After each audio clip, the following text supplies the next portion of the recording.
HD, para mayores de 18 años. Dirección de Espectáculos Públicos, Radio y Televisión. Ministerio de Gobernación.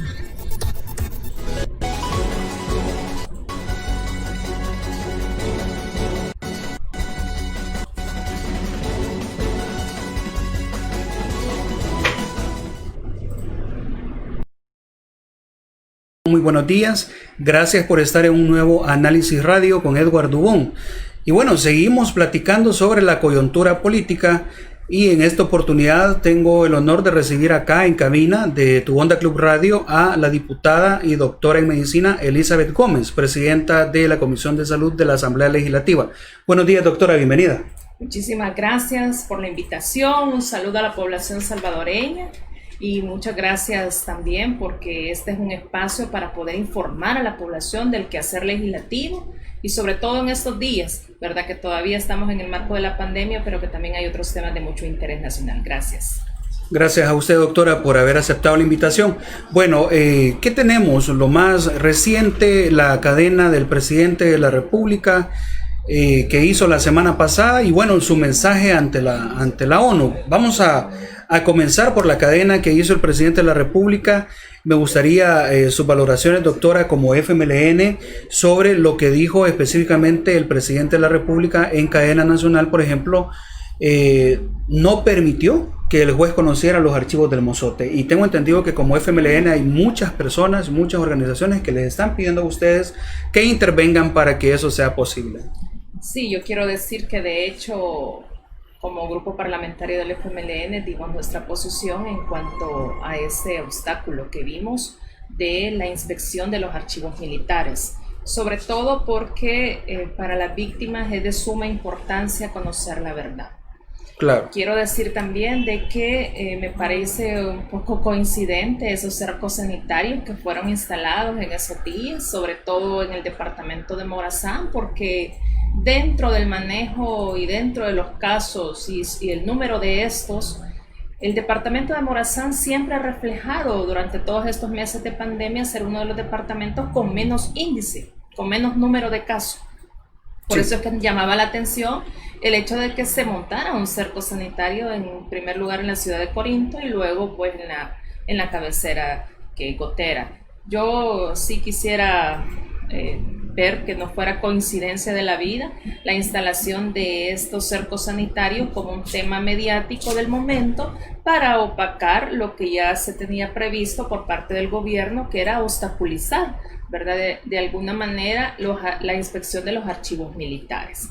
En cuanto a la conferencia del señor presidente, la verdad que yo siempre he creído que todo servidor público es el primero en dar el ejemplo en cuanto al respeto, en cuanto a ese espíritu de servicio por el bien común, cosa que no vemos reflejado en el presidente Bukele, ¿verdad? Siempre hay un discurso de miedo, de ataque, todos tienen la culpa menos yo, o sea, nunca me han dado recursos, cuando ya es de todos conocido que el expresidente del Banco Central de Reserva ha dicho que efectivamente este gobierno ha tenido en sus manos y ha manejado alrededor de más de 2.000, ¿verdad? 500 millones durante la pandemia.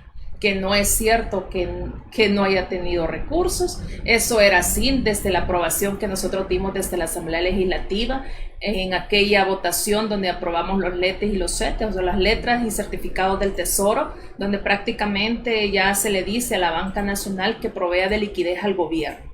Desde ahí estábamos completamente seguros que ya el gobierno pues ya tenía recursos.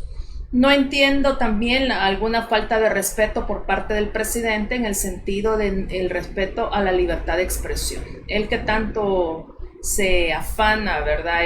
Y dice de que aquí debe de ser la parte de comunicación es algo vital y que lo es, de hecho, creo yo, la única herramienta de política pública importante para él, como es la publicidad. No entiendo a veces la falta de respeto hacia los periodistas, ¿verdad? Yo creo que en este país se ha pasado por muchas décadas para lograr donde estamos, esa libertad de expresión, pero sobre todo somos salvadoreños y salvadoreñas que de alguna manera podamos tener diferencias, pero no llegar a eso de la falta de respeto. Eso sí no me pareció. ¿verdad? Todo ese desequilibrio que él tuvo en esa conferencia. Ya estamos acostumbrados de las horas de conferencia, realmente no de calidad, ¿verdad? Sino que quizá yo diría de un atentado, ¿verdad?, a la salud mental del varios sectores de la población salvadoreña. Y creo de que esa doble cara que él tiene, ¿verdad?, una cara dándosela aquí al país, como de el que mando, yo soy el que mando, ¿verdad?, de autoritario, de ese estilo que tiene este tipo de gobierno que tenemos ahorita, y la otra cara que él vende a la parte internacional, ¿verdad? Porque sí, fue totalmente diferente de cómo él sale el día de ayer en la ONU, ¿verdad?, en la Asamblea General de la ONU, que por cierto no salió el día que se había establecido, ¿verdad? Y por ahí... ¿Por qué no habrá salido el día que se estableció, doctora? Por ahí hay ciertos rumores, ¿verdad?, de que se le suspendió porque hay algunos funcionarios de él señalados a nivel internacional. Bueno, pero es que mire, la verdad es que el presidente Bukele a partir del 9 de febrero de este año también ha tenido de alguna manera críticas, incluso denuncias a nivel internacional por el manejo de cómo él se está dando en su gobierno. Cuando militarizó la Asamblea Legislativa. Cuando militarizó la Asamblea, y aquí unos han dicho, pero también hubo un ministro en su gobierno que también llevó, sí, pero el ministro que aducen, ¿verdad?, no militarizó el pleno legislativo con más de 120 soldados. O sea, hubieron cadetes esa vez, hubo un espacio de un helicóptero, pero jamás hubo lo que hubo el 9 de febrero, más de 120 soldados adentro con armas largas, ¿verdad? También no hubo francotiradores como hubo el 9 de febrero en diferentes posiciones, no habían tanquetas en diferentes calles rodeadas por la Asamblea Legislativa. O sea, yo creo de que también hay una clara diferencia en lo que hubo el 9 de febrero. Por lo tanto, ese día marcó realmente para el presidente Bukele una especie de una imagen negativa por parte de su gobierno ante el mundo. De hecho, varios presidentes, parlamentos y organizaciones de derechos humanos a nivel internacional se pronunciaron en contra, ¿verdad? Por eso es que quizás ayer le urgía a él, ¿verdad?, tener esa apariencia, ¿verdad?, de un hombre conciliador, de respeto, de incluso mesurado, ¿verdad? No acostumbramos a escucharlo así, ¿verdad?, de gestos más tranquilos, no dedazos, ¿verdad?, como está él acostumbrado a señalar a los que dice él, que siempre le obstaculizamos, cuando aquí ya vivimos en una democracia y hay pesos y contrapesos. Esa es la realidad de nuestro sistema político basados en la Constitución de la República. Doctora, los cercos sanitarios, precisamente el cerco sanitario que de alguna manera se instaló en el oriente de la República y deja mucho que desear y que pensar sobre el tema de los archivos del Mozote. Pero los cercos sanitarios, ¿habrán funcionado en la pandemia o no? Le pregunto a usted como doctora. Bueno, eso es lo que nosotros siempre hemos cuestionado al ministro, porque desde que se implementó aquel primer cerco sanitario en el Puerto de la Libertad, donde precisamente el municipio no reportaba ni un caso en aquel momento. Era más como una especie de castigo, siento yo. Y sin embargo lo pusieron, sorprendieron a la población en plenas fases críticas de la pandemia, pero jamás nos reportaron si realmente había pacientes sospechosos, cuántas pruebas hicieron, cuántos pacientes febriles identificaron, cuántas personas le llevaron esa atención en salud. Nunca nos reportaron eso. Igualmente ahora en Corinto y en Gotera. Simplemente vimos a un ministro desplazarse un día, tomándose la foto respectiva de publicidad, desplegando a personal sanitario, pero tampoco nos refleja nunca, no hay una conferencia por lo menos, ¿verdad? Esas son de las conferencias que nosotros quisiéramos escuchar, técnicas, sí, ¿verdad?, del manejo de la pandemia, donde nos diga, bueno, hemos establecido este cerco sanitario, duró tantas horas, identificamos tantos casos, y no basta solo con llevarles a realizar pruebas, es que no basta con solo ir a decir que hemos manejado la pandemia porque hemos llevado la cabina móvil para que se haga la prueba a la gente. No basta solo eso. Basta también decir, hemos realizado estas pruebas, en tantas horas ya no salieron tantos positivos, ya estamos buscando los nexos epidemiológicos de estos pacientes, estamos identificando porque nos hemos desplegado alrededor de una ciudad, de un cantón o de tal comunidad, y hemos encontrado también identificación de febriles, hemos dado estas charlas en educación y promoción en salud, estamos revisando si esta comunidad tiene agua potable, porque siempre le decimos a la gente, lávese constantemente la mano, pero ni siquiera sabemos si la comunidad tiene agua, por ejemplo, para ver cómo solventamos. Claro. O sea, si estamos teniendo brotes de casos en esos lugares, ¿cómo solventamos lo más mínimo, lo que le estamos pidiendo a la gente? Estamos verificando que todo el mundo esté usando mascarilla y si las personas no cuentan, entonces ¿estamos entregando mascarilla?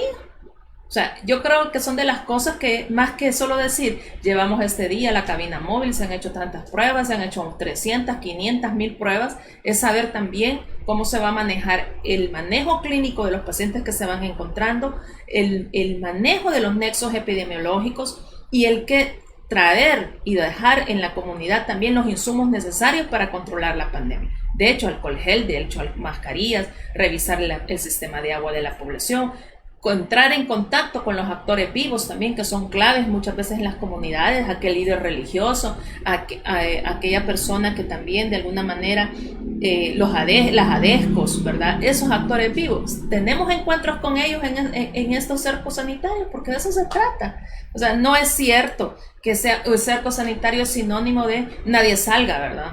No, sino que ver cómo se va mejorando el ambiente de esa comunidad a raíz del brote epidemiológico de los casos de COVID que se vayan dando. Es correcto. A su juicio, entonces, se ha manejado mal la pandemia.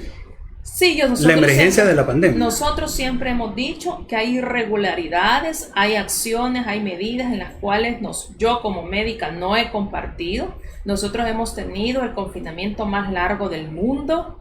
Creo de que hay medidas que se hicieron y se dijeron basados en las medidas que daba la OMS en su momento, que están bien, pero la implementación de estas medidas y acciones fueron totalmente, para mí, improvisadas.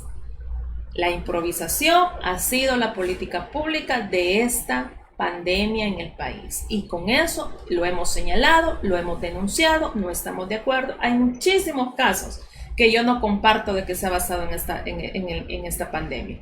¿Cómo es posible que nosotros vamos a ser de los pocos o los únicos países del mundo donde personas sanas que tenían enfermedades crónicas y que en el momento de estar en los centros de contención se descompensaron y murieron? O sea, ¿cómo me explican eso? Es bien interesante, pueblo salvadoreño, porque no es cualquier persona la que está diciendo estas palabras. Improvisación de parte del Ejecutivo a la hora de atender la emergencia por COVID-19. No es cualquier persona, es la presidenta de la Comisión de Salud de la Asamblea Legislativa, a donde el ministro de Salud debería de rendir informes, debería de explicar cómo está el manejo de la pandemia. Y a propósito de eso, ¿lo ha hecho el ministro de Salud? Yo lamento decir que precisamente a raíz de 2 llamadas que tuvimos en los primeros meses de la pandemia, ¿verdad? El ministro no llegó, luego decidimos, bueno, quizás por la agenda, porque eso atribuían a la cuestión de la agenda en estos momentos de emergencia, comenzamos a invitar también a funcionarios, ¿verdad?, que tenían que ver en relación a la pandemia. Tampoco se llegó. Se invitó a la directora del Seguro Social cuando conocimos la sustracción de los 25 millones para que comenzara a funcionar el Hospital del Salvador. Tampoco llegó la directora del Seguro Social. También mandamos a llamar 5 veces a la titular del Hogar de Ancianos, Sara Saldívar, y a la presidenta del Instituto Salvadoreño de Rehabilitación Integral, el ISRE, por el contagio masivo de los adultos mayores del Sara Saldívar. Tampoco tuvimos respuesta de ellas. No tuvieron explicación alguna, ninguna respuesta. Se excusaban por cuestiones de agenda. Sí. ¿Verdad? Y yo creo que está bien 1 o 2 veces. Nosotros dentro de la comisión mandamos a llamar a las personas 8 días posteriores, 15 días posteriores, para que también, ¿verdad?, hagan un ajuste de sus agendas, pero yo creo que el tema era muy importante, ¿verdad? Yo creo que un espacio de 1 o 2 horas bien pudieran haber hecho. Sí, el ministro se ha llamado reiteradamente, no acude, Sí, claro, acude a la Comisión de Hacienda, ¿verdad? Cuando ya están pidiendo, ¿verdad? Dinero, ahí sí acude, pero ya para dar explicaciones técnicas, explicaciones de las medidas epidemiológicas implementadas, para que nos aborde por qué las medidas improvisadas que se han estado dando desde el inicio. Yo recuerdo cuando él mismo dijo de que el Hospital Saldaña iba a ser el centro de referencia nacional del hospital COVID en el país. Lo dijo al inicio, ¿verdad? Al inicio, y sin embargo, nosotros queremos saber que cuando él dijo eso, si de verdad contábamos con la infraestructura y los insumos y los equipos médicos adecuados para nombrar al Hospital Saldaña Hospital COVID en aquel momento. Sí. Claro, luego tuvimos las respuestas a través de las denuncias de los ciudadanos y de las ciudadanas que decían que ahí estaban en total abandono. Y vimos a través de las redes sociales, ¿verdad?, las áreas donde estaban los pacientes COVID que no tenían realmente esa infraestructura o esos insumos que se requerían para la atención que ellos necesitaban. De hecho, no entiendo por qué el ministro llama a un centro nacional COVID sin tener una unidad de cuidados intensivos. Eso es lo que sucedió con el Saldaña. Luego, quizás cuando se dieron cuenta que no había UCI en el hospital, lo pasaron al Hospital Amatepec del Seguro Social. Y luego, como quizás el Amatepec ya estaba de alguna manera congestionado, porque miren, el país sí hemos sufrido esta enfermedad de la pandemia, pero a la vez las personas diabéticas, las personas hipertensas, los pacientes con cáncer, ellos están allí también. Sí. ¿Verdad? Y por lo tanto después vemos que del Amatepec pasa al Hospital San Rafael. O sea, y de San Rafael al Hospital Salvador. Es decir, comienzan en el Saldaña, pasan al Hospital Amatepec, luego al Hospital San Rafael y luego al Hospital Salvador. Y después del ya estando en el San Rafael, comienzan a abrir en todos los hospitales departamentales las áreas COVID, que eso fue de alguna manera incidió para también el contagio que se ha dado del personal sanitario. Y yo debo de decirlo, lamentamos también que por esa improvisación y por la falta de equipo de protección personal que habíamos establecido los diputados y las diputadas en el decreto de emergencia aprobado el 14 de marzo, ya establecíamos que se le debía de garantizar esa protección al personal sanitario. Sin embargo, somos de los países en Centroamérica con alta letalidad del personal sanitario, que se nos han fallecido personas, colegas, personal sanitario valiosísimo, con gran experiencia, sobre todo maestros y maestras que fueron forjadores de generaciones de médicos y de médicas. Eso es lo lamentable también como resultado de esta improvisación de las actuales autoridades sanitarias de este país. Y que queremos también que nos digan por qué el atraso de esos equipos de protección personal. Cuando tuvieron el 14 de marzo nosotros aprobamos el estado de emergencia. El 16 de marzo, lunes por la tarde, le estábamos aprobando al ministerio la facilidad de las compras. ¿Qué pasó ahí? Una semana después estábamos aprobando recursos ya financieros para que el gobierno manejara y tuviera liquidez, dinero, para poder hacer todo esto, en afrontar, ¿verdad?, la pandemia, no solamente con acciones, sino que también con dinero. Bueno, amigos que nos sintonizan, este espacio es gracias a El Campesino, lo mejor del campo 100% salvadoreño. Quiero hacer un pequeño paréntesis para hablar un poquito, y si la doctora pues tiene conocimiento de eso, pues también que me ayude para ver cómo mira ese panorama.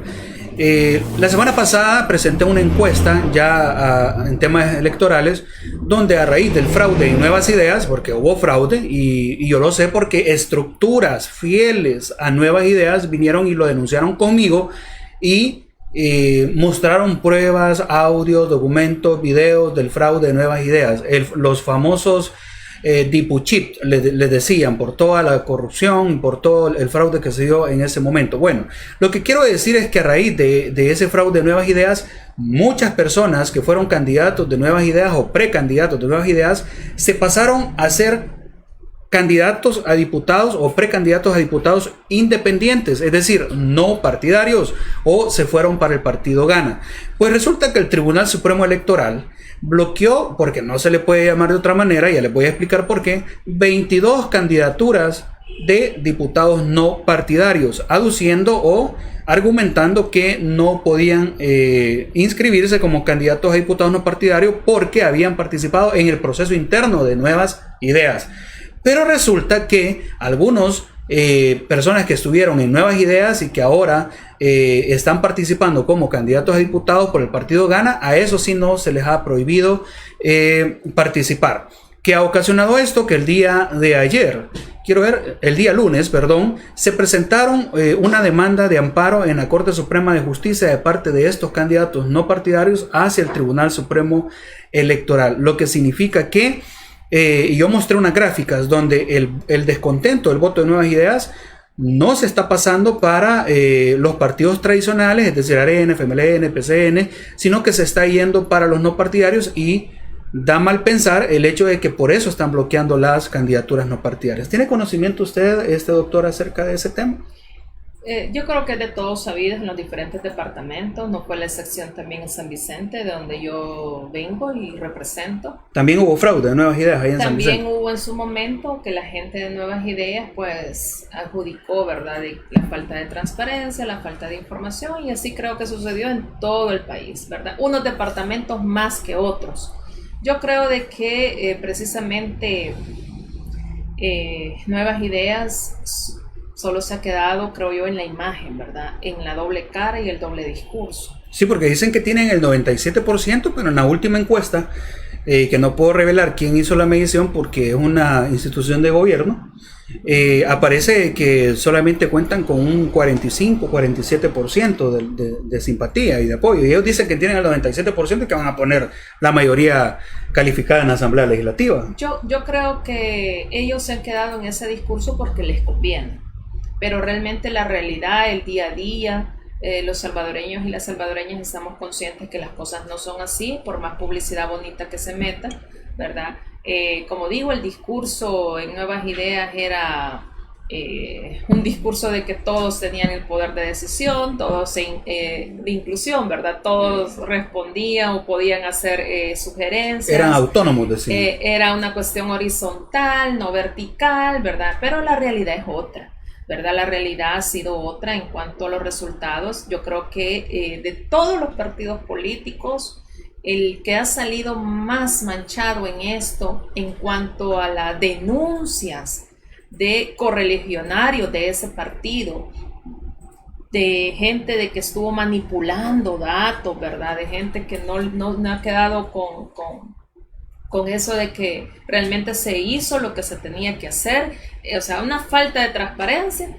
Yo creo que el peor, ¿verdad?, de esto ha sido Nuevas Ideas. Por ahí se ha escuchado también, ¿verdad?, de otros partidos de derecha con igual, pero yo creo de que el que mayor peso ha tenido cuanto a esto de que incluso hasta de fraude electoral dentro de las elecciones internas ha sido Nuevas Ideas. Sí. Juan Francisco le manda saludos, diputada, desde San Ildefonso. Bueno, muchas gracias, Juan Francisco, un saludo fraterno y cordial, bendecido día. Y quiero enviar un saludo a Andora Alicia Rivera, quien nos está sintonizando, nunca se pierde las entrevistas de análisis con Eduardo Bon, y a Fito Sánchez, bueno, yo le digo Fito, Adolfo Sánchez, desde el Ingenio El Ángel, del sindicato Estella del Ingenio El Ángel. Saludos, mi hermano, cuídate mucho y a echarle ganas al trabajo. Bueno, diputada, muchas cosas de las cuales hablar, entrando en el tema de salud. Se terminó la pandemia, de repente se vino la curva hacia abajo, lineal, y yo decía en uno de los programas que no se puede comprobar ni matemática ni estadísticamente que esa curva, esa disminución de casos de COVID haya ocurrido. Usted como doctora, ¿qué opinión tiene acerca de eso? Bueno, yo como salubrista, porque también soy máster en salud pública, veo de que toda la curva, sobre todo ya de los meses de mayo en adelante, vemos que es una curva inusual.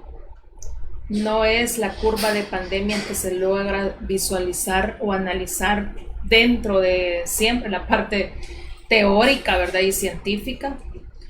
Es una curva para mí que en algunos momentos no hay, ¿verdad?, interpretación científica de ella. Hemos visto mesetas un poco particulares, diría yo, por no decir otra palabra. de picos, de elevaciones de pico drásticos, y también vimos un alza del pico más alto entre mayo y junio, pero luego vemos un solo declive, lo que algunos le han llamado un descenso en tobogán. Eso no se puede explicar científicamente dentro de la parte epidemiológica. O sea, la curva que está en los datos oficiales es una curva inusual para epidemiología. Es una curva que no podemos analizar, sobre todo en ciertos meses donde vemos estas particularidades de picos ascendentes. Es como que, bueno, lo han dicho otros también, otros colegas, salubristas, expertos en la materia, epidemiólogos o infectólogos, que es como una especie de ahora sacamos estos números de alza y luego caemos a la baja. O sea, siempre de hecho el grupo parlamentario del FMLN, mi persona junto con la diputada Rina Araujo, hemos dado y hemos denunciado también que nos parecía poco transparente, nos ha parecido poco transparente el sistema de información de la página oficial. También nos parece que nos hubiese gustado, para los que estudiamos o analizamos las curvas epidemiológicas, tener un cuadro de registro histórico. Eso no lo hemos tenido. Cada día la página se va actualizando, que por cierto no nos parece que las actualizaciones sean a medianoche. Debe de ser lo más rápido posible, ¿verdad? Y lo otro cuando es todo el mundo está dormido. Sí, o sea, yo creo que eso no es lo más pertinente, a mi modo de ver, menos en una crisis y una pandemia como la que estamos atravesando, ¿verdad? Debe de ser también un sistema de información actualizado en las horas en que varios podamos tomar. De eso se trata. ¿Para qué se actualizan los datos? ¿Para qué se evalúa o se analizan las curvas epidemiológicas? Para que los tomadores de decisión día a día en esa sala de crisis situacional estén tomando las decisiones. Pero acá hemos tenido, por ejemplo, que entiendo que hay una sala de crisis en el ministerio donde está el área de epidemiología, ¿verdad? Y donde es el epidemiólogo quien está tomando criterios también, asesorando al ministro, pero también hemos visto cómo hay asesores en Casa Presidencial tomando decisiones en salud. Asesores que no tienen nada que ver con el área médica y que incluso en su momento hasta vimos circulando un memorando donde se le decía a la gente del laboratorio clínico, del laboratorio Max Block, que parara el procesamiento de más de 1.600 pruebas en una semana. O sea, eso hemos tenido. ¿Por qué tenían que parar las pruebas? Por eso que hemos dicho, a mí no me extrañaría la manipulación del sistema de información de los datos oficiales. De hecho, quiero pedirle a producción que si nos puede poner esa gráfica, porque a mí me gusta comprobar todo lo que se dice. De hecho, la gente siempre cuestiona, no, pues sí, ustedes están diciendo esto, pero ¿y dónde está la prueba? Y que no sé qué y que no sé cuándo. Entonces, justamente esta es la gráfica que le ha mandado a producción en estos momentos para que cuando ellos lo puedan poner, que lo puedan ver las personas que nos están sintonizando, y que puedan entender un poco más lo que usted está explicando acerca de que la curva no puede ser como tobogán directamente hacia abajo, porque eso da pie a pensar de que los datos son manipulados. ¿A juicio suyo los datos podrían estar siendo manipulados? Nosotros le hemos dicho en reiteradas ocasiones que sí, para nosotros ha habido una falta de transparencia, que creeríamos que han sido manipulados de alguna manera. Nos comprueban ciertas situaciones peculiares que vimos en estos meses. Uno fue ese memorando donde asesores de Casa Presidencial decían que pararan el procesamiento de más de 1.649 pruebas en aquel momento. Nos llama la atención también la falta también de transparencia en cuanto a la curva. No puede haber un declive tanto así, en menos en una pandemia donde el día a día se está dando, hay casos, o sea, estamos en una fase masiva de propagación en ese momento y no podemos tener que en un día tengamos, por ejemplo, 10 casos cuando veníamos de 500 casos. O sea, eso no es comprobado científicamente, no se puede. ¿A qué se debería entonces el hecho de querer manipular la emergencia en su totalidad? Porque si venimos haciendo un análisis sistemático desde que comenzó la emergencia, no se creó, por ejemplo, una comisión de especialistas para que manejaran el tema de la pandemia, no se llamó a un grupo de eruditos, a especialistas para ver cómo iba a ser el plan de acción, el plan de contingencia para combatir la pandemia. Con el debido respeto, yo no conozco, no es mi fuerte la medicina, pero entendería yo de que las famosas cuarentenas o los famosos encierros sirven para que el gobierno se prepare para poder hacer un plan. No debería de pasar de 30 días. Aquí estuvimos 4 meses encerrados. En ese mes, mientras la población está en su casa, el equipo de especialistas está trabajando para poder dar a conocer el plan de acción. ¿O estoy equivocado? No, eso es correcto. Los confinamientos precisamente sirven para que los sistemas se preparen, ¿verdad? Los sistemas se preparen en cuanto a las posibles emergencias o al alza de casos, ¿verdad? Ya conocíamos al virus, al COVID, en Europa y en Asia, un virus altamente contagioso con disminución de letalidad, pero que obviamente las diferentes regiones del mundo se han comportado diferente. En Europa y en Asia no es lo mismo que ha pasado en América Latina. De hecho, América Latina sigue siendo el centro de la epidemia del COVID todavía en estos meses, ¿verdad? No logramos todavía una curva plana a nivel de región, ¿verdad? A nivel de región. Obviamente Centroamérica y nuestro país no es la excepción. Yo sí creo de que aquí el problema es que se han dado medidas políticas. Se ha dejado en manos la emergencia, manos de improvisación. Ahí tenemos ya la gráfica, me indica producción. Esta es la gráfica, doctora. Definitivamente esa gráfica no puede ser explicada, decía usted, ni matemática, ni estadísticamente, ni científicamente. Y ahorita sí, ya las personas que nos sintonizan la están viendo. Eso no puede ser comprobado. No, y vemos también cómo fue, el julio realmente ha sido el mes más complicado de la pandemia en el país, julio, pero nosotros veníamos de confinamiento desde marzo, ¿verdad? Entonces, y hay cosas que sucedieron en ese confinamiento de cuarentena obligatoria estricta, como por ejemplo, insisto, el caso masivo del contagio de adultos mayores, el caso de contagio de adolescentes en el ISNA. Todas estas personas estaban en confinamiento obligatorio, ¿verdad? Y bajo el resguardo del gobierno. Entonces, no comprendemos cómo estas personas que estaban en este confinamiento obligatorio, ¿verdad? ¿Qué tipo de protocolos se estaban haciendo en estas instituciones? ¿Sabe que yo invité al director del ISNA a venir a este programa cuando se dio esa situación? Y no... me dejó en visto, como dicen. O sea, yo sí creo de que nos deberían de explicar si se hicieron protocolos, cuáles fueron los protocolos.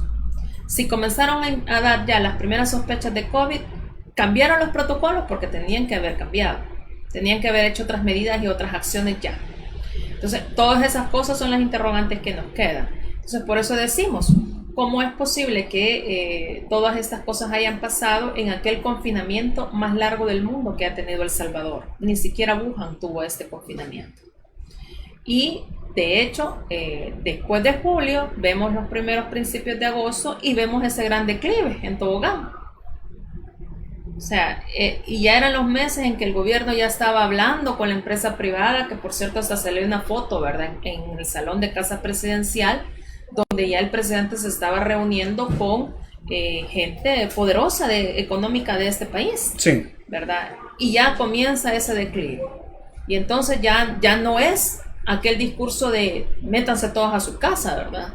Sino que comienza de repente esa curva a descender cuando ya se estaba hablando en Casa Presidencial, ya en consulta con la empresa privada, de la posible reapertura económica. O sea, yo creo que esas son de las cosas que no vamos nunca a comprender, porque en mayo estaban, y de hecho vetó el presidente el decreto 661, aduciendo el único tema donde no nos pusimos de acuerdo ya, allá por 28-29 de mayo, que aprobamos el decreto 661, el 30. Que la Sala de lo Constitucional lo declaró a favor de la Asamblea Legislativa. Que ya había sentencias de la Sala de lo Constitucional también contra la parte de los derechos fundamentales de las personas. Y nosotros recogimos varios de esas sentencias ¿verdad?, de esas resoluciones que daba la Sala de lo Constitucional de respeto a los derechos fundamentales de las personas. Ya iban ahí en el decreto 661. Por eso es que ya en el 661 nosotros ya no hablábamos de un confinamiento obligatorio permanente, sino que focalizado. Sino cuarentenas focalizadas. Ya los departamentos de San Salvador, Santa Ana, La Libertad, San Miguel, ya mirábamos el repunte de casos. Ahí donde se tenía que haber focalizado todas estas medidas sanitarias. Pero fue el único tema donde no nos pusimos de acuerdo con el gobierno y el presidente Bukele terminó vetando. A título personal, diputado, ¿usted está de acuerdo en que el presidente de la República haya exigido, porque así lo hizo en un inicio, exigido la prueba PCR a todos los salvadoreños varados que necesitaban entrar o ingresar al país? Mire, yo creo que se debe de resguardar la salud de la población salvadoreña. Eso es correcto, lo mandata la Constitución. Lo que no me parece son las acciones siempre arbitrarias de discriminación, de que nuestros compatriotas que han estado 6 meses en el exterior, todavía se le ponga una traba más. Cuando es el Estado, ¿qué dice la Constitución de la República? Que el Estado velará la salud. Entonces, ¿por qué no ponen entonces cabinas móviles en el aeropuerto? Como lo están haciendo otros países del mundo. Sí. Facilitémosle la entrada a nuestros compatriotas que ya suficiente han tenido con estar 6 meses fuera del país, con estar 6 meses fuera y lejos de sus familias. Ellos también necesitan venir al encuentro con sus familiares. No es fácil estar en otro país. Otros han tenido la dicha quizás de estar en Estados Unidos o en alguna parte del mundo en donde han tenido familia y han tenido ese apoyo, esa solidaridad. Pero hay muchos otros compatriotas que quedaron en América del Sur, que quedaron en Europa, y ellos se le han visto también muy, pero muy difícil la situación en estos 6 meses. Y que todavía ahora que ven esa luz, porque el aeropuerto se ha abierto, todavía ven y le dice que tienen que tener un PCR. ¿Y cómo hace esta persona si ya allá ha estado difícil la parte económica de ellas? ¿Cómo consigue, por ejemplo, 200 euros si nos vamos a Europa para poder hacer esto? Porque ni siquiera era la prueba, sino que tenía que venir certificada. O sea que tenía que pasar todavía con un médico en aquel país para poder venir y traer certificada ese papelito. O sea, yo creo que son demasiadas condiciones cuando debería de facilitar el gobierno. El Hospital El Salvador, el hospital más cool del mundo, con camas prestadas en su momento del Seguro Social. ¿Está de acuerdo usted con la construcción? No es la construcción, sino que la remodelación de esa infraestructura. Nos quitaron la Feria Internacional, el centro de ferias y convenciones más grande de Centroamérica. Llegan a poner un hospital en una zona turística donde está la zona rosa, al centro de la zona rosa de San Benito, al centro de Multiplaza, de la Gran Vía, una zona que era para divertirse, una zona donde recibíamos a los extranjeros, y iban a sino que a remodelar un hospital, y de remate allí, frente al CIFCO, una galera que no sé, que quizás va a ser parqueo, no sé, ese talle tiene, no sé, ¿qué piensa usted de todo ese tema? Bueno, mire, por supuesto nunca vamos a estar en contra de la atención en salud que se le pueda brindar a los salvadoreños, menos en momentos de pandemia. Lo que sí estamos en contra es de las improvisaciones. Lo que sí estamos en contra es que se inviertan 30 millones, porque eso es lo que está costando ya ese hospital, 30 millones. ¿No va a costar 70? Esa remodelación. La remodelación del Centro Internacional de Ferias y Convenciones. 30 millones. Y están pidiendo otros 30 millones, de los cuales ya se aprobó 15 millones, que es para los salarios del personal sanitario. Lo que sí estamos en contra es que se haya dicho que iba a estar en 2 meses, allá por marzo, en 2 meses, o sea, julio, por ahí, ya tendría que haber estado este hospital. Y julio ha sido de los meses más golpeados en el país por la pandemia. Pero no contábamos con ese famoso hospital mega cool, más grande de Latinoamérica. Cuando se estableció, habían recursos. Yo lo digo el más grande del mundo porque así lo dice así hacen ver las cosas, lo sobredimensionan, la Brittany, ITR y todas las páginas virales del presidente Nayib Bukele. Bueno, han dicho que, por favor, o sea, que el presidente Bukele es el presidente mejor evaluado del mundo. Han dicho, por ejemplo, cosas como que el presidente Bukele hace milagros. O sea, no bechale, como dicen por ahí. Eso no es así. Todos lo sobredimensionan, doctora. Es correcto. ¿Ante qué estamos? ¿Ante un reality show? Eso es la palabra. Estamos ante un reality show. Ese es el tipo de gobierno que tenemos en estos momentos. Un gobierno populista. Un gobierno populista. Mentiroso. Que juega con las condiciones mínimas de las personas, porque la salud, la educación, el trabajo es parte de lo que ellos deberían de facilitar. Pero, por ejemplo, es remodelación que no sabemos si tiene el estudio de impacto ambiental para estar ahí, que no sabemos si realmente tiene todo un plan diseñado, porque mire, cuando se está hablando de la construcción de un hospital, no es cualquier cosa.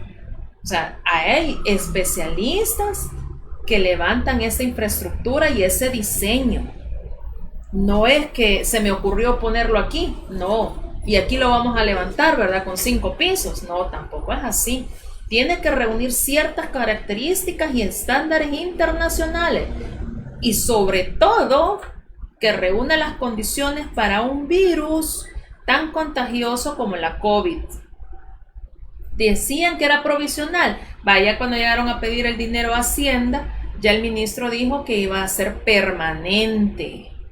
Sí. O sea, yo sí creo que una vez más el gobierno da muestras de improvisación, de la falta técnica, en cuanto a la creación. No es cualquier cosa lo que se está o que se quiere construir ahí, porque ya vimos que ya pasaron 5 meses y vemos siempre el mismo charco, ¿verdad? En ese lugar, no pasa desde ahí. Pero sí me gustaría, por ejemplo, en un hospital hay ciertas condiciones como los desechos bioinfecciosos. Tampoco. Le hicimos la pregunta al ministro en la Comisión de Hacienda cuando llegó. Ministro, ¿me podría decir que de estos 5 millones que usted está pidiendo para la parte de bioinfecciosos, dígame, ¿cuánto es lo que se va a invertir? ¿Hay un estudio ahí de todo ese sistema? Le preguntamos también, ministro, de estos otros millones que usted está diciendo que va a obtener para insumos y equipos, ¿cuánto va para el equipo de protección personal de ese lugar? Tuvimos mayores respuestas de parte de él. Por eso es que no se le aprobó toda esta parte del resto de los 30 millones que están pidiendo. De hecho, la parte de cuánto eran los números de especialistas, del número de enfermeras, el número de administrativos, el número de trabajadores sociales, que estaba pidiendo de esas 2,000 y fracción de plazas que van a funcionar ahí en el Hospital del Salvador, y que eran 15 millones. En el momento dijo de que ahí lo teníamos en el informe. Nunca nos presentaron el informe. Hasta 2 semanas después, ya cuando los diputados y las diputadas de la Comisión de Hacienda dijeron, no vamos a aprobar esto si ustedes no nos entregan toda la parte del detalle, del desglose de cuántos médicos generales, de cuántos especialistas, de cuántos intensivistas. Él dice que porque no hay muchos intensivistas en el país, pero mire, los 3 que usted va a contratar sí tiene que venir registrado cuánto va a ser el salario de ellos. Sí. O sea, y todas esas cosas hasta después es que dan detalle. No es en el momento. Bueno, amigos, recuerde que este espacio es gracias a El Campesino, lo mejor del campo, 100% salvadoreño. Pregunta Verónica Guzmán, ¿por qué defiende a Cristina Cornejo? Dice. Bueno, en primer lugar, no sé a qué se refiere con defender, pero sí yo siempre voy a defender los derechos humanos de las mujeres. O sea, no sé en qué caso de violencia política que la compañera Cristina Cornejo ha sufrido en los últimos meses se refiere, porque son varios. Pero yo sí decir categóricamente, defendemos los derechos de las mujeres salvadoreñas. Esto puede ser desde la persona que está, una trabajadora social que está siendo vulnerada en estos momentos, como también de cualquier otra mujer salvadoreña, ¿verdad? Y en el caso de la compañera Cristina Cornejo, yo creo que últimamente han habido ataques férreos hacia ella, simplemente por alzar la voz y dar la posición de una mujer de izquierda, de una mujer democrática y de una mujer que siempre lo que está pidiendo, al igual que muchas que estamos ahora en la Asamblea Legislativa, pedimos transparencia y pedimos realmente al gobierno todo lo que debe de decirlo en su momento y que no lo hace, ¿verdad? La transparencia y la parte también del fortalecimiento del Estado de Derecho de este país lo vamos a seguir diciéndolo, y si están siendo violentados, venga de donde venga, lo vamos a seguir demandando y denunciando. Y hablando de eso, a mí me llegó una información de un candidato a diputado del FMLN, que yo me disculpo con la persona que me pasó la información porque realmente no lo conozco y no lo conocía, lo que significa que no es una persona tan popular, que de hecho ni me recuerdo el nombre, pero lo están acusando de violencia intrafamiliar. Y estoy buscando, yo sé que usted sabe, pero estoy buscando porque a mí me enviaron la información y quiero buscarlo, aunque yo sé que usted sabe de quién estamos hablando, porque se llama... A ver, por aquí lo tenemos. Es él, mira, no sé si usted tiene conocimiento de este caso. Sí, es un caso que conocimos hace 2 días aproximadamente. Julio Mena sí. De Santa Ana, candidato a diputado por el FMLN. Pregunto esto porque el ciudadano presidente el día de ayer tuiteó y dijo que el FMLN no hacía nada para evitar la violencia contra las mujeres. No sé si se dio cuenta de eso ayer. Sí, yo creo que el presidente, como siempre, vive en una burbuja y no en la realidad. Nosotros, como FMLN, ya el partido dio una posición oficial el día que se conoció este caso. Efectivamente, es una persona candidata a diputada por el departamento de Santa Ana. También nuestra Secretaría Nacional de la Mujer dio una postura ese mismo día.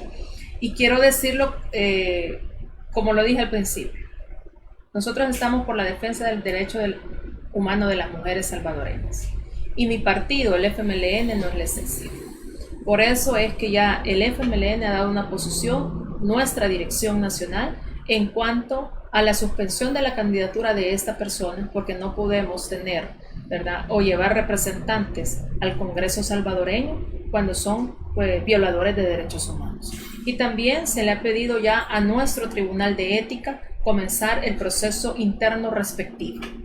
Sí, porque a mí me consta que la Secretaría Nacional de la Mujer del FMLN, y no es porque esté defendiendo al FMLN, es que el problema es que los salvadoreños no leen, no se informan. Este comunicado, que ya se lo envía a producción, tal vez lo podemos poner, nos alcanza el tiempo, fue el 28 de septiembre del 2020, el comunicado. Y el presidente dijo el día de ayer que el FMLN estaba a favor de la violencia en contra de las mujeres y que no se habían pronunciado acerca del candidato a diputado por el FMLN, Julio Mena, en Santa Ana. Es decir, lo dijo después. Entonces yo no creo que no haya visto un comunicado oficial del parte de la Secretaría Nacional de Mujeres del FMLN. No, yo lo que creo que el presidente Bukele una vez más quiere dar esa imagen de que el FMLN no hacemos nada, pero yo sí creo de que nosotros, de hecho, nuestros gobiernos, en el año 2011, cuando también teníamos una bancada fuerte de 35 diputados, fue que aprobamos la ley especial para una vida de violencia contra las mujeres. Y también aprobamos la ley de igualdad. Ok, ahí está, mire, ahí está ya el comunicado, ya lo está viendo el pueblo salvadoreño. Repito, el comunicado tiene fecha 28 de septiembre, es decir, y el presidente el día de ayer, ya como a la 1 o 2 de la tarde más o menos, está el tuit del presidente donde acusa abiertamente al FMLN de estar a favor de la violencia contra las mujeres y que están encubriendo a este candidato a diputado Julio Mena. Y la diputada Elizabeth Gómez ha sido categórica en este programa en decir que sí se han pronunciado, ahí lo está viendo usted el comunicado, sí se han pronunciado, incluso le van a suspender la candidatura. Ese es el comunicado de la Secretaría Nacional del FMLN, la Secretaría de la Mujer, a la cual yo también pertenezco, ¿verdad? Y nos pronunciamos ese mismo día. Y también mi partido, la Dirección Nacional del FMLN, ese mismo día se pronunciaba en donde se suspenderá la candidatura a esta persona y también pedía al Tribunal de Ética del FMLN iniciar el proceso interno respectivo. ¿verdad?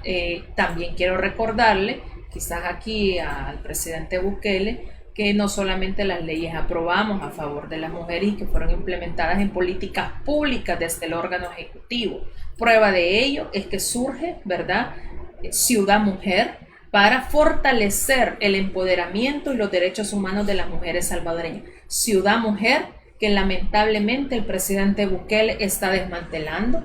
Desde ya este año era una partida presupuestaria deficiente, con ya no había. De hecho, lo primero que hizo él fue suspender aquellas 5 secretarías aquel 2 de junio del año 2019, y dentro de ellas la Secretaría de Inclusión Social, a la cual le daba seguimiento administrativo Ciudad Mujer.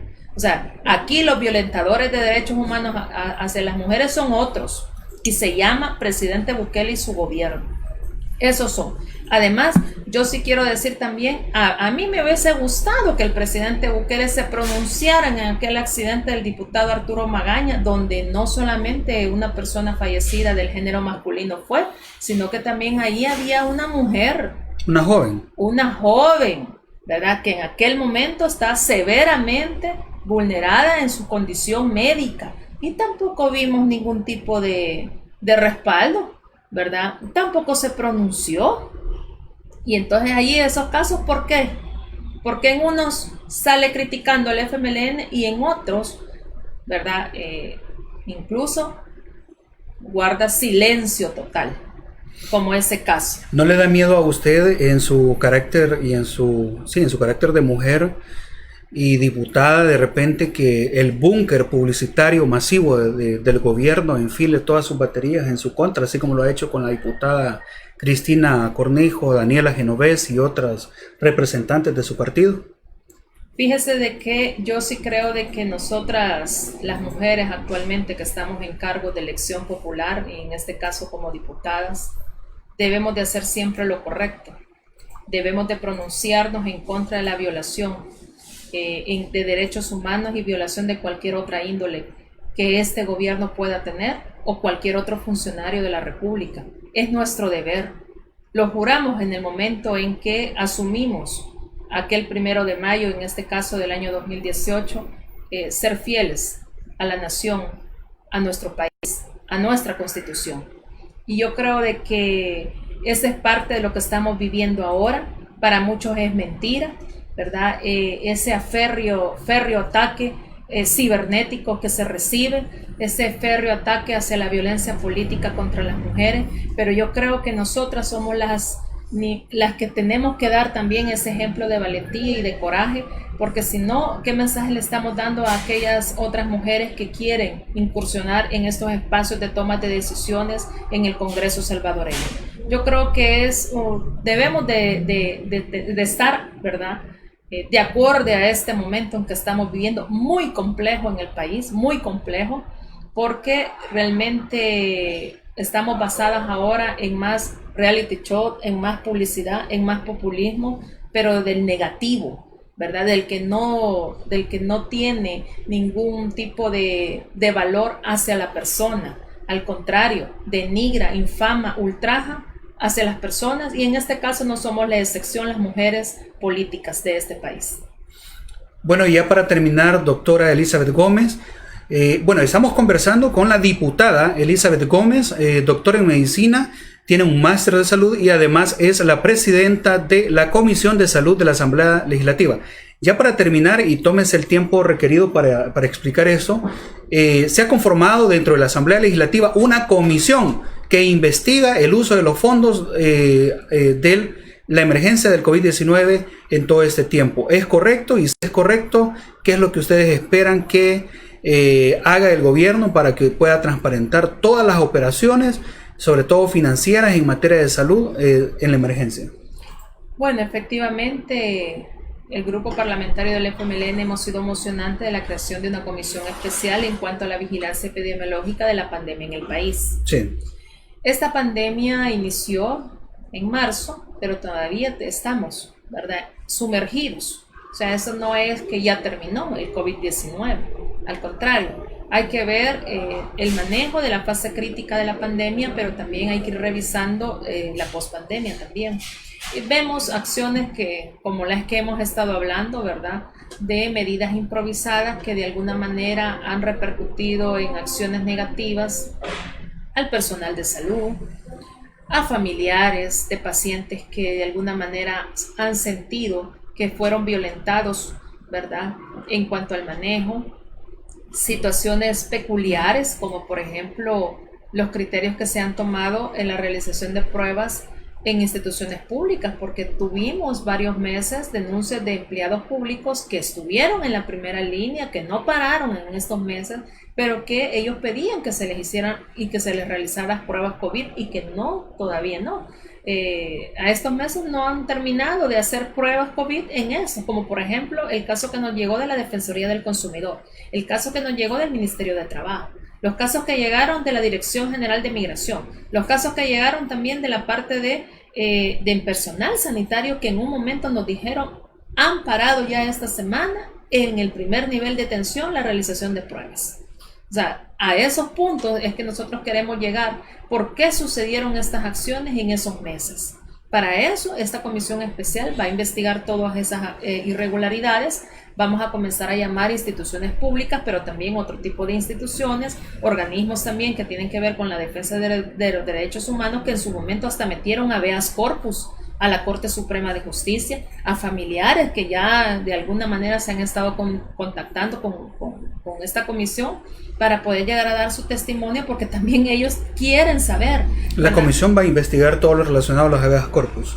La comisión especial va a investigar, por ejemplo, todas estas situaciones de vulneración de derechos humanos que llevaron a personas a poner habeas corpus o buscar a organizaciones de defensoras de derechos humanos a poner habeas corpus por ellos. ¿Sabía usted que en los centros de contención hubieron varias señoritas que sufrieron acoso? Sí. Y que para poderlas sacar las chantajearon con que salieran con ellas, que querían salir con ellas o querían otro tipo de favores para supuestos funcionarios de gobierno para poderlas sacar? Era como una especie de prisión. Sí. Y hay denuncias acerca de eso. Sí, por eso es que nosotros vamos a llamar a todas estas organizaciones defensoras de los derechos humanos que estas personas buscaron para que las defendieran en su momento y pudieran meter esas demandas de habeas corpus. El presidente dice que Apolonio es del FMLN y que es un procurador inconstitucional y que solo los defiende a ustedes. Bueno, la verdad que para el presidente Nayib Bukele en este país, solo su voz es la única que debería de estar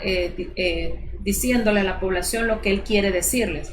Todo lo demás, todas las demás voces, todos los demás funcionarios que logramos ver esa violación de derechos humanos en este país, no existimos, no deberíamos de, ¿verdad? Cada quien ejerce su función pública de la más decorosa, de la más correcta, pero también tenemos funcionarios que nada que ver con esos dos conceptos. Yo creo que ni los conocen. ¿Qué va a hacer el FMLN si el presidente de la República gana, por ejemplo, la mayoría simple o la mayoría calificada, digamos, en un supuesto escenario, con una bancada de Nuevas Ideas de 43 diputados de Nuevas Ideas, como están diciendo, porque déjenme contarle que ya se conectaron, las Nuevas Ideas ya están conectadas, viéndolas, entonces gana el presidente de la República 43, 56 diputados, y de repente se vienen las reformas a la Constitución y se viene el régimen autoritario en donde la libertad de prensa, la libertad de expresión se van a inhabilitar, se van a bloquear. ¿Qué haría el FMLN como una organización de lucha social, como la ha caracterizado? ¿Qué haría el FMLN en ese escenario? Seguir luchando. Nosotros somos del pueblo, venimos del pueblo, representamos al pueblo. Y vamos a seguir luchando por los derechos humanos de este país. Vamos a seguir luchando por esos derechos sociales de la población salvadoreña. Vamos a seguir luchando por esa salud, por ese trabajo, por esa educación.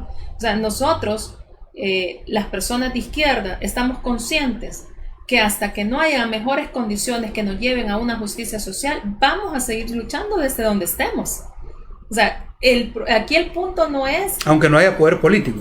Es que, bueno, el FMLN no era poder político antes de los 90, del 94, fue hasta después de los acuerdos de paz, que fue resultado precisamente de ese paso que se dio a la democracia de este país para quitar la dictadura militar que en aquel momento estaba.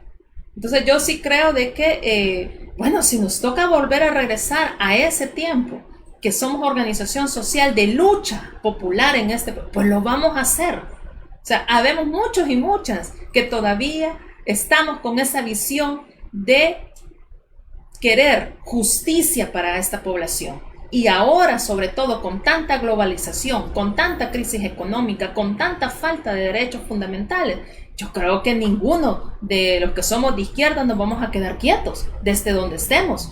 Yo sí quiero de que esa cuestión de la bancada para el próximo Congreso, es que no solo es reforma a la Constitución, no solamente se trata de eso. De hecho, la reforma a la Constitución, miren, yo, por ejemplo, vamos a hacer una reforma a la Constitución, pues qué bueno, entonces abramos y démosle poder al soberano que tanto se dice. Hagamos entonces el plebiscito en el país, hagamos entonces el referendo revocatorio, hagamos entonces la consulta ciudadana. O sea, yo creo que no hay que tenerle tampoco miedo a una reforma constitucional. Pero es que la reforma de la Constitución la están manejando para perpetuarse en el poder, no son para ayudarle al pueblo. Yo entiendo el punto de vista del FMLN, de darle el poder al pueblo y que se haga todo eso, pero no es en ese sentido. Eso es lo que hay que revisar, eso es lo que hay que estar atentos. O sea, si se va a dar una consulta de reforma a la Constitución, entonces escuchamos también al pueblo, porque entonces como se dice que solo se va a hacer para el convenio o el contubernio o la discrecionalidad o la conveniencia de sectores ahora emergentes de poder político y económico, entonces, ¿de qué reforma a la Constitución estamos hablando? Entonces, yo creo que esas son de las cosas que el pueblo debe de considerar y debe de analizar y debe de profundizar. Es una reforma constitucional nuevamente para tener a conveniencia los poderes económicos del país, y esas son las nuevas ideas y eso es lo nuevo. Yo pensé entonces que era una reforma constitucional para darle solvencia, para darle decisión, para garantizarle a la población salvadoreña sus derechos políticos, civiles y sociales en este país. Pero si no es así, bueno, ahí andaremos unos y otras luchando por eso, ¿verdad? Y mire, la mayoría en un Congreso no solo tiene que pasar por una reforma constitucional, también hay que ver lo siguiente. Hay muchas leyes, de las pocas que hay, que benefician a la población salvadoreña. El diputado y la diputada tienen atribuciones y facultades, y una de ellas es la creación de ley, pero también derogar, o sea, eliminar o quitar leyes. Ya me imagino yo una bancada mayoritaria donde esté derogando, o sea, eliminando la ley del veterano y la veterana. Diputada, ya lo dejó 5 meses sin pensión. Esto no es un juego. El gobierno, el presidente no está bromeando. Y digo esto porque es preocupante para la población esa situación, lo que nos revelan algunas encuestas, y muchos ciudadanos independientes estamos preocupados por esa situación. No queremos un régimen de dictadura, queremos democracia. Y vea cómo se lo voy a preguntar. ¿Ya les pagaron en la Asamblea Legislativa? Porque que no me venga a decir el ministro de Hacienda que no les han pagado porque no tienen fondos. Eso es un capricho político, ¿o no, diputada? Mire, la verdad que este gobierno ha sido muy violador de leyes y de derechos. Y no les importa que hayan centenares de empleados legislativos en este momento sin salario. Pero eso es un castigo, y digo esto porque ahora llevan el presupuesto general de la nación. ¿Y qué tal si les agarra capricho a ustedes y no le aprueben el presupuesto general de la nación al presidente para el próximo año? Bueno, capricho contra capricho. Hay que recordar que anteriormente al anterior ministro Nelson Fuentes, en un Twitter, el presidente Bukele le dio la orden de no cancelar salarios a la Asamblea Legislativa. Y no le hace daño a los 84 diputados y diputadas. Por supuesto que no, ustedes tienen sus ahorros. Centenares de empleados públicos que laboran en la Asamblea Legislativa y que, mire, algunos de ellos votaron por el actual presidente, eso tampoco no lo vamos a negar, pero ese es quizás la medicina amarga que les está dando, ¿verdad? Yo lamento porque está violentando varias leyes. Una, derechos laborales. Segunda, la ley de administración orgánica de este país. ¿verdad? Donde ahí expresamente habla que no se le puede, ¿verdad? De alguna manera, por llamarlo así, coaccionar ni un órgano a otro, ¿verdad? Estas medidas de presión que él pone realmente son atentados a derechos y violación de leyes. Vamos a ver qué sucede ahora, ¿verdad? Por ley, este es el último día que le corresponde al gobierno cancelar todos los salarios de los órganos de Estado, ¿verdad? Bueno, yo le dejo esa inquietud, diputada. Gracias por haber venido. Recuerde, no les han pagado los salarios, tienen en sus manos el presupuesto general de la nación. El presidente Nayib Bukele no está jugando, el gobierno no está jugando, por lo tanto creería yo que deben de revisar bien ese presupuesto. Deben de revisarlo bien, sobre todo en el área de salud, en el área de educación, y si encuentran incoherencias o encuentran vacíos o encuentran cosas ilógicas dentro de ese presupuesto, pues como ciudadano yo le pido que por favor lo revisen y no solamente aprueben por aprobar.